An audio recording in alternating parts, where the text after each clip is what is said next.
بسم الله الرحمن الرحيم.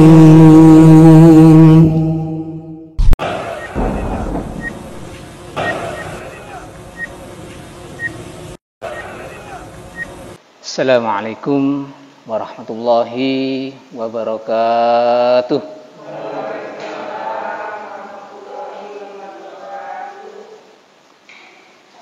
Alhamdulillah. Alhamdulillahilladzi huwa rahman. Allahumma salli wa sallim wa barik ala Muhammad wa ala alihi wa ashabihi ajma'in. Allahumma inna na'udzubika min ilmin la yanfa' wa min qalbin la yakhsha' wa min nafsin la tasba' wa min da'watin la yustajabu laha. Alhamdulillah, saudara-saudaraku, ikhwani fillah. Alhamdulillah, sore hari ini Allah takdirkan kita untuk berkumpul di sini. Lenggah tengeriki niki nikmat yang luar biasa. Seandainya raja-raja tahu, orang-orang yang ahlu dunia itu tahu bahwasanya nikmatnya beribadah itu senikmat ini, setenang ini, maka mereka akan berebut belajar agama ini. Tapi mereka nggak tahu. Dikiranya dunia itu yang membuat tenang, yang membuat puas. Dikiranya. Maka ahli dunia, ya, orang yang mengejar harta itu gak selesai-selesai. Gak selesai-selesai. Kita tahu bahwasanya dengan sholat, dengan zikir, dengan menghadiri majelis ilmu ini, ada sebuah ketenangan yang tidak mampu terbayarkan, tidak mampu tergantikan. Kita tahu itu, semua itu dari ilmu. Dari ilmu. Kita tahu Al-Fatihah dari ilmu. Karena ustadz-ustadz kita dulu waktu kita masih ngaji kecil-kecil, barangkali di kampung atau di musola, ustadz-ustadz kita yang mengajarkan kita Al-Fatihah, surat-surat pendek, kemudian zikir-zikir. Orang tua kita membiasakan. Semua itu dari ilmu. Alladzi 'allama bil qalam, yang mengajarkan dengan pena. 'Allamal insana ma lam ya'lam, mengajarkan manusia. 'Allama, mengajarkan al-insan ma lam ya'lam, apa yang belum diketahui. Nabiullah Adam dimuliakan dengan ilmu. Kita tahu makhluk yang mulia itu di antara manusia, malaikat, jin, iblis, itu yang mulia sinten? Yang paling mulia, yang diciptakan dengan kemuliaannya. Pada dasar penciptaannya, malaikatlah yang paling mulia. Pada dasar penciptaannya. Karena malaikat itu tidak pernah membangkang sama sekali sama Allah. Tapi manusia dikasih oleh Allah, dimuliakan oleh Allah dengan ilmu. Kita ingat pada surat Al-Baqarah, ya. وَعَلَّمَ آدَمَ الْأَسْمَاءَ كُلَّهَا ثُمَّ عَرَضَهُمْ عَلَى الْمَلَائِكَةِ فَقَالَ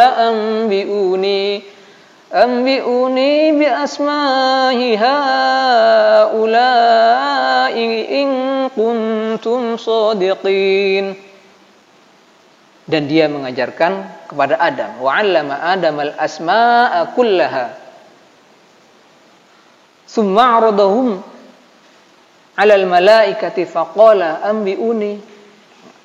Kemudian mengemukakannya kepada para malaikat, lalu Allah berfirman, anbi'uni bi asma'i haula'i in kuntum shadiqin. Sebutkanlah kepadaku nama benda-benda jika kamu termasuk orang-orang yang benar. Jadi malaikat pertama kan waktu disuruh sujud, malaikat sujud. Karena malaikat sujud itu tahu Adam dimuliakan dengan ilmu. Kedudukan ilmu itu luar biasa dalam Islam. Allah mengangkat derajat orang-orang yang berilmu. Yarfa'illahu alladhina amanu minkum walladhina utul ilma darajat. Yarfa'illah. Allah mengangkat alladzina amanu minkum, orang-orang yang beriman di antara kalian. Pertama beriman dulu. Walladzina utul ilma darajat, dan orang-orang yang berilmu darajat. Bukan darajatun, tapi darajat, panjang. Ini berarti jamak, beberapa derajat, beberapa tingkat. Kalau darajatun, satu tingkat. Tapi di sini memakai kata darajat, jamak. Jadi karena ilmu, orang-orang yang berilmu itu maka diangkat derajatnya sama Allah. Beberapa derajat.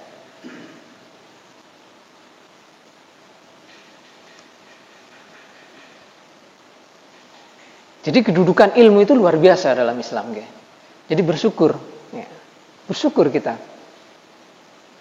Saat ini kita bisa duduk bersila di sini untuk mendatangi majelis ilmu yang luar biasa ini. Ya seperti ini Rasulullah dulu membangun Islam ini. Dari para sahabat-sahabat duduk di sekitar Rasulullah. Rasulullah dapat satu ayat disampaikan pada para sahabat. Seperti ini. Sampai sekarang Islam menjadi besarnya seperti ini, sampai jutaan bahkan miliaran manusia yang memeluk agama Islam, ya berawal dari majelis-majelis ilmu seperti ini. Begitu banyaknya ayat-ayat Al-Quran. Kalau kita bahas masih banyak lagi ayat-ayat tentang kemuliaan ilmu, tentang kedudukan ilmu dalam Al-Quran.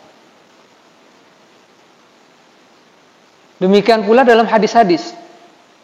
Dalam hadis Ibnu Majah, Thalabul ilmi fardhatun ala kulli muslim. Thalabul ilmi, belajar ilmu, menuntut ilmu, fardhatun, wajib ala kulli muslim. Dari hadis ini kita tahu bahwasanya menuntut ilmu itu adalah wajib hukumnya. Berarti seperti sholat. Sholat itu wajib. Puasa itu wajib. Menuntut ilmu itu wajib juga. Ini yang banyak tidak disadari oleh saudara-saudara kita. Sehingga mereka enggan untuk menghadiri majelis-majelis ilmu. Padahal kalau kita tahu perjuangan ulama-ulama, kalau kita baca kisah-kisah di kitab-kitab, ulama-ulama itu menuntut ilmu itu perjuangannya luar biasa. Banyak sekali kisahnya. Barangkali nanti kalau ada waktu kita akan sampaikan. Itu tadi hadis dari Ibnu Majah. Thalabul ilmi fardhatun. Hukumnya wajib ala kulli muslim. Ala kulli muslim. Ini sifatnya itu individu. Bukan fardu kifayah ya, bukan kayak sholat jenazah itu, wis ana sing sinau aku wis gak perlu. Enggak. Setiap individu kita wajib untuk mengupdate ilmu kita. Dalam hadis riwayat Tabrani juga ada, ta'allamu wa'allimu wa tawaddu'u limu'allimikum wa la yalau limu'allimikum. Belajarlah kamu semua. Perintah ini. Kalimatnya perintah. Belajarlah, ta'allamu wa'allimu, dan mengajarlah kamu. Mengajar itu tidak harus seperti ini, tidak harus seperti saya gini. Ngajar kepada anak-anak kita, ngajari ya. Mengajari anak istri kita, saudara-saudara kita, mengajari. Itu mengajar. Apa yang kita dapat dari sini, apa yang kita dapat dari majelis ilmu, apa yang kita dapat, itu kita ajarkan kepada orang-orang sekitar kita, terutama anak-anak kita. Luar biasa kalau kita bisa, anak kita bisa Al-Fatihah dari kita, bukan dari guru TPA. Itu luar biasa ya. Tapi kita sudah terlanjur, ya. Saya sendiri termasuk terlanjur, bahwasanya anak saya juga bisanya Al-Fatihah dari guru TPA-nya. Padahal kita seharusnya. Karena apa? Itu luar biasa nanti. Ketika Al-Fatihah itu dibaca sehari 5 kali minimal dalam sholat, dalam tiap rakaat itu berarti sekitar sehari itu 17 kali dibaca. Itu pahalanya mengalir setor terus. Tapi pada guru TPA, bukan pada kita. Sayang sekali. Nah, maka dari itu, barangkali yang masih punya anak yang kecil-kecil, monggo diajari Al-Fatihah. Kita sendiri yang ngajari. Dan itu akan menjadi ilmu jariah. Itu baru dalam sholat ya, belum lagi di luar sholat baca Al-Fatihah. Belum lagi nanti ketika anak kita mengajarkan lagi kepada anaknya dan sebagainya. Itu akan menjadi pahala jariah kita. Itulah kehebatannya ilmu. Jadi orang yang dikehendaki oleh Allah, seperti kita ini, Allah menghendaki kebaikan kepada orang, pada seseorang. Maka Allah itu bukan memberinya harta, bukan memberinya jabatan, bukan memberi yang lain-lain, tapi yufaqihu fiddin. Ini dalam hadisnya. Man yuridillah bihi khairan yufaqihu fiddin. Hadisnya muttafaqun alaih. Barang siapa yang Allah kehendaki kebaikan, ketika Allah menginginkan orang itu menjadi baik, maka Allah akan memberikan kefaqihan, yufaqihu, kefaqihan, kepahaman fiddin pada agama ini. Kita merasakan barangkali dulu sebelum kita hijrah ya. Saderengipun sopo masjid, kita mungkin pernah mengalami itu. Masa-masa futur dulu, waktu masih muda atau masih jauh dari masjid, jauh dari tuntunan agama. Kita merasa jauh. Ya ke masjid aja mungkin jarang-jarang nek pas kepengen. Seperti itu. Tapi kok tiba-tiba ada semangat, wah aku pengen nang masjid. Aku pengen hadir kajian, saya pengen hadir ke kajian. Pengen belajar, pengen ngaji. Pengen sholat jamaah. Nah, itu tanda-tanda bahwasanya Allah ingin kita menjadi orang yang lebih baik. Allah sayang sama kita. Jadi bukan digelontor dengan harta. Oh proyeknya sukses terus proyeknya, dagangannya laris terus. Itu bukan ciri-ciri, bukan. Di sini ciri-cirinya itu yufaqihu fiddin.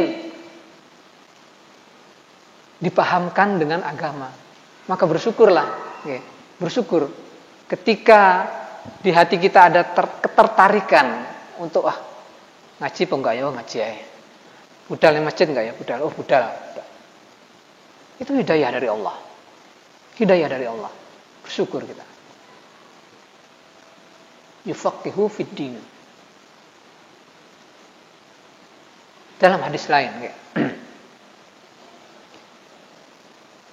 kedudukan ilmu ini luar biasa dalam Islam, sehingga disejajarkan dengan jihad fisabilillah. Hadis ini insya Allah udah populer ya.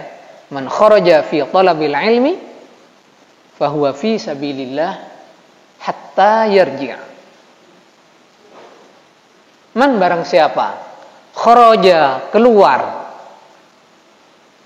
fi talabil ilmi untuk dalam rangka menuntut ilmu seperti ini, dalam rangka ngaji dan menghadiri kajian, fahuwa fi sabilillah, maka dia sedang dalam fi sabilillah, di jalan Allah, hatta sampai yarji', sampai pulang. Sepakat ini sampai pulang, batasnya sampai pulang. Cuman yang mungkin yang ikhtilaf, pulangnya itu baru keluar dari masjid apa sampai rumah. Nah, karena barangkali kita sudah pulang dari sini, pulang.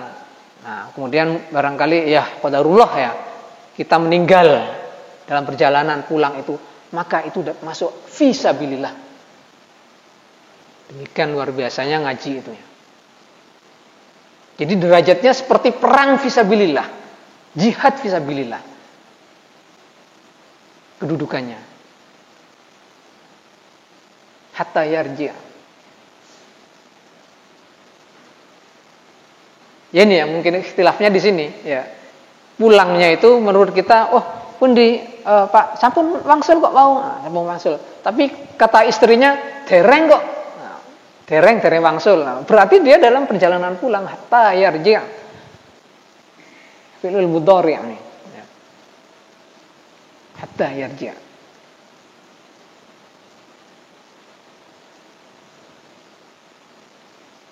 Dalam hadis lain ada juga tentang Al-Quran, belajar Al-Quran ya. Yang dari hadis ini dari Utsman bin Affan, ia berkata, Nabi SAW bersabda, Inna afdalakum man ta'allama al-Qur'ana wa 'allamahu. Orang yang paling utama di antara kalian adalah orang-orang yang belajar Al-Quran wa 'allamahu, dan mengajarkannya. Ini seperti yang sudah kita singgung tadi. Belajar Al-Quran kemudian mengajarkan. Itu adalah sebaik-baik orang.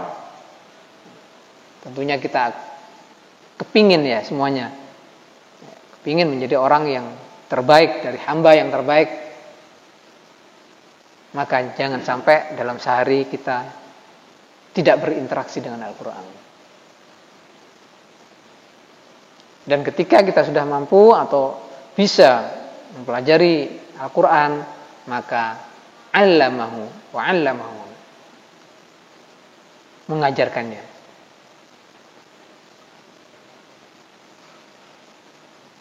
Dalam hadis lain, saya turunkan ini hadis-hadisnya ya tentang kemuliaan ilmu supaya kita semangat. Tengeriki kajian wonten terus nggih Pak nggih? Hari apa aja di sini?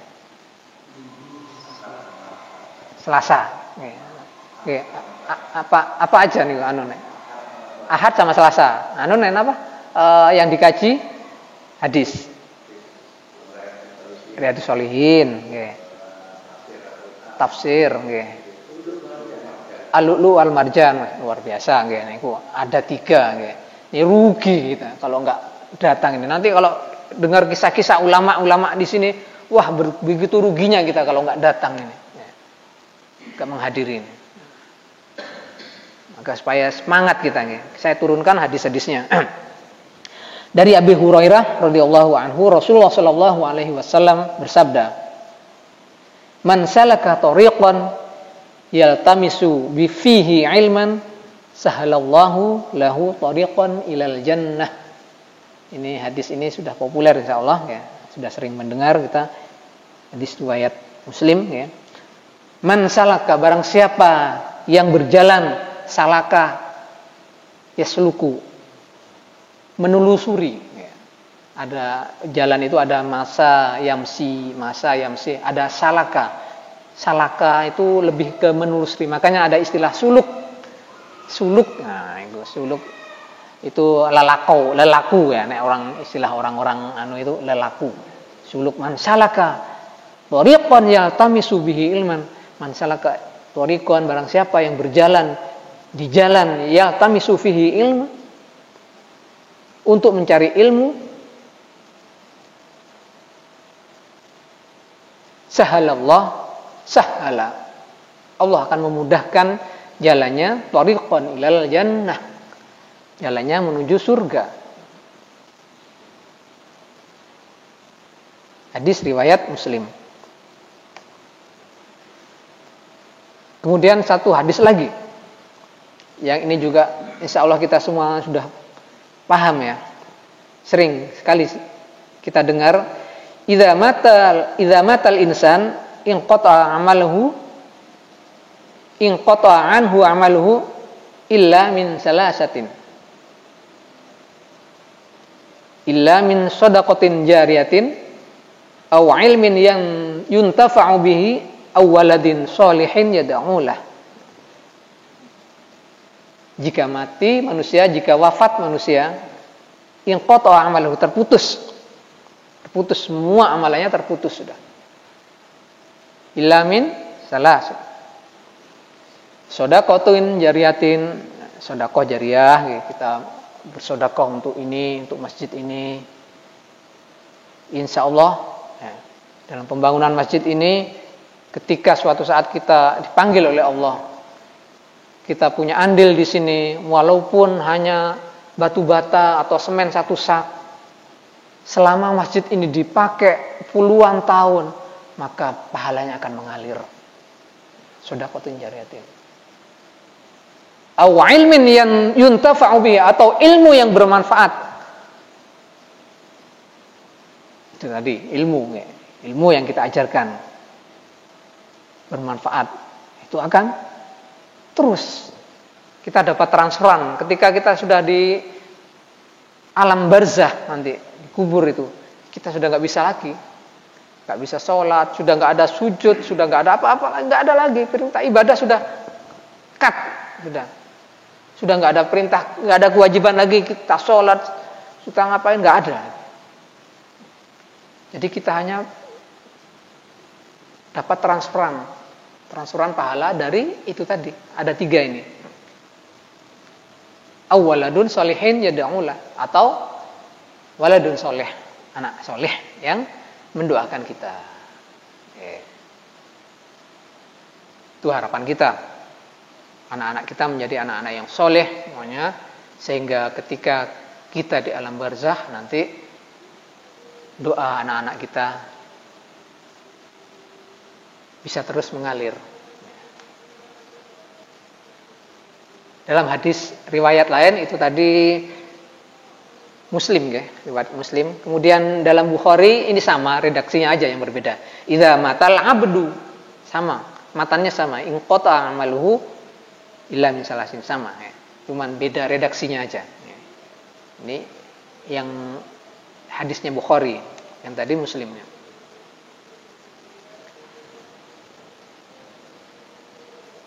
Ada 2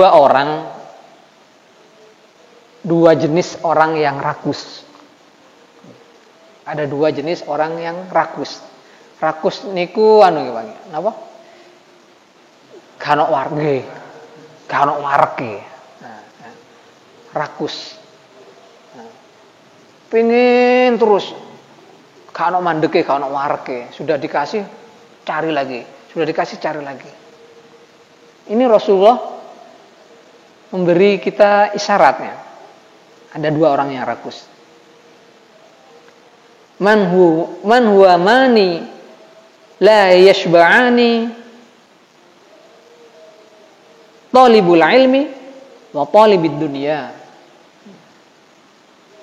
Ada dua macam orang yang rakus, yang selalu tidak merasa kenyang. Yang pertama, talibul ilmi, orang yang pencari ilmu. Oke. Kalau pencari ilmu sudah betul-betul dia merasakan nikmatnya ilmu, maka gak ada kenyangnya. Wonten kajian teng ngriku, bahkan di masjid lain, kajian ngriku hadir. Ustaz itu kejar, Ustaz. Seperti itu. Wa talibid dunya, dan pengejar dunia. Jadi dua ini bertolak belakang. Yang satu yang rakus akan ilmu, yang satu rakus akan dunia. Ini dua-duanya sama-sama rakusnya. Orang yang sudah terlanjur rakus dunia, kita tahu ya, sudah punya mobil 2 pengen 3, sudah punya 3 pengen 4, punya rumah 2 pengen 3, terus gak ada habisnya. Ini Rasulullah sudah mengasih isyarat. Jadi dua orang rakus ini memang seperti itu sifatnya, gak ada kenyangnya. Gak ada kenyangnya. Bahkan ulama-ulama itu kalau belajar hadis itu luar biasa ya. Sampai lintas negara hanya mendapatkan 1 hadis. Nanti ada kisahnya insya Allah. Hanya untuk mendapatkan 1 hadis. Ini kita sekali duduk sudah berapa hadis tadi? Sudah dapat banyak ya, tapi kualitasnya beda ya. Kalau ulama yang luar biasa itu mendapatkannya langsung ke sumbernya, kualitasnya beda dengan yang tembre-tembre seperti kita ini.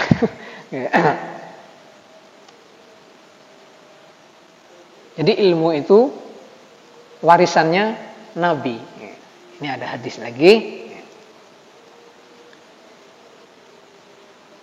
Innal ulama warasatul anbiya. Innal anbiya lam yurathu dinaron wala dirham wala dirhaman, innama warasul ilmi, faman akhadha bihi faqad akhadha bihadzin wafirin. Sesungguhnya para ulama itu adalah pewaris para nabi. Al ulama warasatul anbiya. Ini sudah sering kita dengar ya. Sesungguhnya para nabi tidak mewariskan dinar maupun dirham. Jadi kalau kita berharap warisan dari nabi atau berharap warisan dirham, itu adalah warisannya Fir'aun, warisannya Qorun. Itu harta warisannya. Warisannya Qorun, warisannya Fir'aun itu harta. Yang dimana nggak ada puasnya seperti hadis yang tadi. Ketika kita diberi 1 gunung Uhud, maka kita pengen gunung Uhud yang kedua. Setelah dikasih yang kedua, pengen yang ketiga. Itu sudah tabiat. Rasulullah sudah ngasih isyarat tadi. Dan para nabi itu tidak mewariskan harta. Sesungguhnya para nabi tidak mewariskan dinar maupun dirham, tetapi mewariskan ilmu. Ini sedang berbagi-bagi warisan ini, ya, sedang bagi-bagi warisan kita ini. Nah, jenengan-jenengan insya Allah dapat warisan ilmu. Maka dari itu barang siapa yang mengambilnya, ia telah mengambil bagian yang cukup. Hadis riwayat Abu Dawud, Tirmizi dan Ibnu Majah. Ya. Itu beberapa hadis. Ya. Sebenarnya banyak lagi kalau mau dikaji hadis-hadis tentang ilmu ini. Dan ada pula beberapa pesan-pesan dari ulama ya. Kalau yang tadi sumbernya dari Rasulullah, tapi para ulama salaf, generasi sahabat, tabi'in dan tabi'ut tabi'in, itu juga banyak memberikan pesan-pesan tentang ilmu ini. Seperti Imam Asy-Syafi'i, ini kalimat ini kadang-kadang salah kaprah ya. Salah kaprah dikiranya ini hadis. Padahal ini bukan ya. Tapi ini adalah perkataan dari Imam Asy-Syafi'i. Man arada ad-dunya fa 'alaihi bil 'ilmi. Wa man arada al-akhirah fa 'alaihi bil 'ilmi. Dan dalam riwayat lain wa man aradahuma fa 'alaihi bil 'ilmi. Man barang siapa arada ad-dunya, menginginkan dunia, fa 'alaihi bil 'ilmi, maka dengan ilmu. Gimana Pak Mbatan? Kalau kita ingin dunia, maka kita harus menguasai ilmunya. Ya. Mau jual beli, kita harus menguasai ilmu tentang jual beli. Kita mau bekerja, punya bengkel, kita harus menguasai ilmu tentang itu. Kita mau jual beli tanah, kita harus menguasai ilmu tentang pertanahan. Jadi barang siapa yang ingin dunia, fa'alaihi bil ilmi, maka dengan ilmu. Ini perkataan Imam Syafi'i. Wa man aradal akhirah, dan barang siapa yang ingin akhirat, fa'alaihi bil ilmi, maka dengan ilmu juga. Jadi ilmu-ilmu akhirat seperti ini.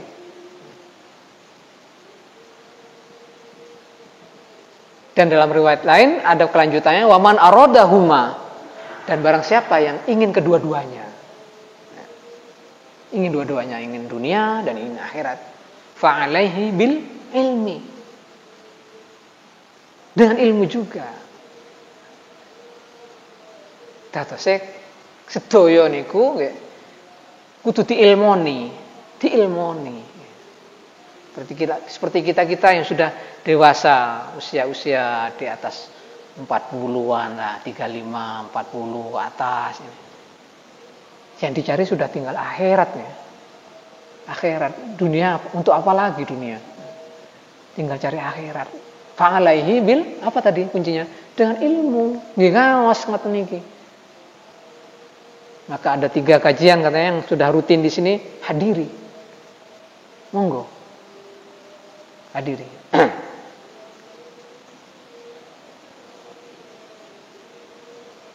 Ada pesan lain, nasihat lain dari Imam Syafi'i juga. Al-ilmu saydun wal kitabatu qaydu. Ini udah teknisnya. Qayyid suyudaka bil hibalil wathiqah. Ilmu itu bagaikan binatang buruan. Dan tulisan itu adalah tali untuk mengikatnya. Nah, ini buat adik-adik yang masih pelajar mungkin ya. Nah, jadi supaya mencatat maksudnya. Nah, ikatlah binatang buruanmu dengan tali yang kuat. Ini teknis, lebih ke teknis. Kemudian masih dari Imam Syafi'i, thalabul ilmi afdalu min sholatin nafilah. Menuntut ilmu itu lebih utama dibandingkan dengan sholat sunnah. Sholat sunnah tapi bukan sholat fardu, sholat sunnah. Jadi ketika ada majelis semacam ini, kemudian ada orang yang tidak ikut majelis tapi sholat sunnah 2 rakaat, terus lanjut lagi 2 rakaat, lanjut lagi 2 rakaat, lanjut lagi sholat sunnah sampai majelisnya selesai. Maka derajatnya masih bagusan yang silo, yang duduk bersila gini mendengarkan ilmu. Derajatnya.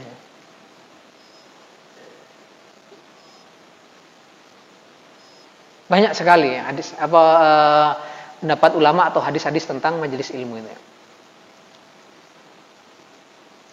Ini ada beberapa kisah sebenarnya, tapi kayaknya waktunya sudah menjelang isya ya. Insya Allah akan kita lanjutkan nanti di pertemuan-pertemuan berikutnya. Cuman ini ada, sebelum kita ke kisah-kisahnya, sedikit untuk closing ya, untuk sebagai closing statementnya. Sampun isa ya. Azan dulu atau? Oke. Azan dulu atau dilanjut sedikit? Oke, lanjut sedikit ya. Ya, sebagai muhasabah bagi kita ya, bahwasanya Allah memberikan kita itu waktu ya. Waktu itu dalam satu hari itu 24 jam. 24 jam, dan kalau dikalkulasikan ke dalam menit itu ada 1440 menit. 1440 menit dalam sehari semalam. Nah, kenapa kita tidak menyisihkan untuk belajar ilmu meskipun cuma 30 menit dalam sehari? Mantun ngaji, ngaos Al-Quran, cari terjemahnya, dibaca. Atau kalau yang suka scrolling ya, yang masih ini scrolling, cari kajian YouTube, di YouTube itu yang ustadz-ustadz yang ini. Jangan sampai 1440 menit dalam sehari ini kita habiskan semua untuk dunia. Dan dalam satu pekan Allah kasih kita, Allah titipkan waktu pada kita 168 jam.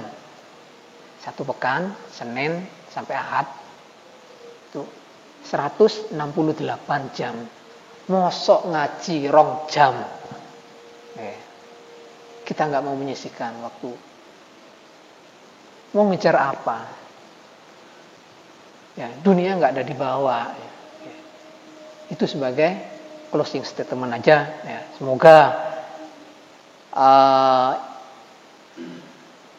yang saya sampaikan yang sedikit ini bisa bermanfaat dan memberikan semangat kepada kita untuk kita lebih semangat untuk menuntut ilmu, untuk menghadiri majelis-majelis ilmu, kajian-kajian yang ada di Masjid Al-Akhlaq ini, monggo diramaikan, monggo dihadiri.